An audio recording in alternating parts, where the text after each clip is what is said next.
Sir हम देख रहे हैं कि एक घड़ा भी विश्वविद्यालय में रखा हुआ है, इसका क्या इतिहास है? जब मूवमेंट हुए और जब फ़ौजें हुई तो फ़ौजों के लिए बहुत ज़रूरी होता था कि भाई खाना और पानी की व्यवस्था, फ़ौज तो काम तभी करती है। तो जहाँ भी जल का स्रोत होता था उसके किनारे ही पड़ाव बनते थे, लेकिन फिर भी अगर कैंप है, कहीं छावनी है, कहीं किला है तो कुआं होगा, फिर घड़े।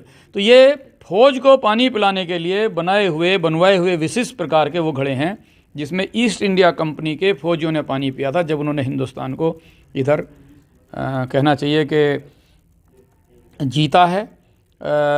1803 के जो मूवमेंट्स हैं यहाँ पर लॉर्ड लेक के ख़ास तौर से दिल्ली और इधर की तरफ, और फिर 4 के, तो ये मेरठ में भी फ़ौजें फिर रुकी हुई हैं। लॉर्ड लेक यहाँ नहीं आया है, लेकिन दूसरे उसके कमांडेंट्स जो थे, लेफ्टिनेंट्स थे, वो यहाँ आए हैं। और फिर 1806 से तो विधिवत ये कैंट बना है।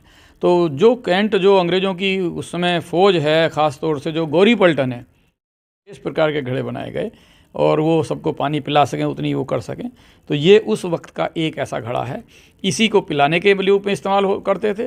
इन्हीं को दूसरी चीज़ों में भी करते थे, जैसे ये जो चर्च बना है ख़ास तौर से, उस चर्च को बनाने में और उसको बनाने के लिए जो मजदूर या जो भी फौजी और सब लगे हुए हैं, उनको इसी घड़े से पानी पिलाया जाता रहा था। इसलिए ये घड़ा कम से कम 1823 से पहला है।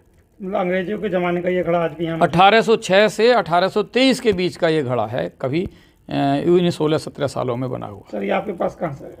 ये मेरे पास सेंट जॉन्स चर्च, जो यहाँ का ऐतिहासिक चर्च है, वहाँ एक परिवार रहता है जो वहाँ की स्वच्छता का काम करता है, साफ़ सफाई का काम करता है, बहुत सारी।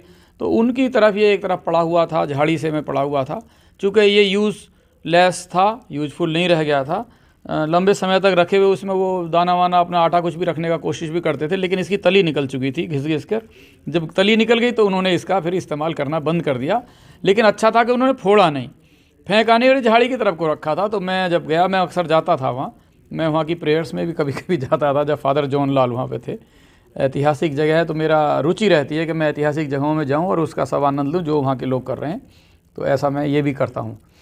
ये वहीं से आप तो मैं फिर उनसे कहा कि भाई ये जो वहाँ पर थे पहले बुजुर्ग, वो तो ख़त्म हो गए, उनके पोते वगैरह थे जिनसे मेरा ज़्यादा जानकारी आना जाना था। तो उस वक्त फिर उन्होंने बताया ये घड़े मैं ले जाऊँ क्या? तो उनका जी बाबूजी इसका क्या करोगे, ये तो पढ़ाई है। मन गया यार तुमने ये बहुत अच्छा करा जो ये फोड़ा नहीं है, या तो इसे चर्च में। बोले चर्च वालों ने तो उन्होंने क्या करना है, उन्हें तो वही तो बाहर ही हमारे पास था, ऐसे ऐसे था वैसे उसी का। और यूँ जी ये बताते हैं तब से इसमें जो चिनाई हुई है, जब से उस समय से ये यहीं पर इस्तेमाल हुआ है। ये उन घड़ों में से बचा हुआ एक है।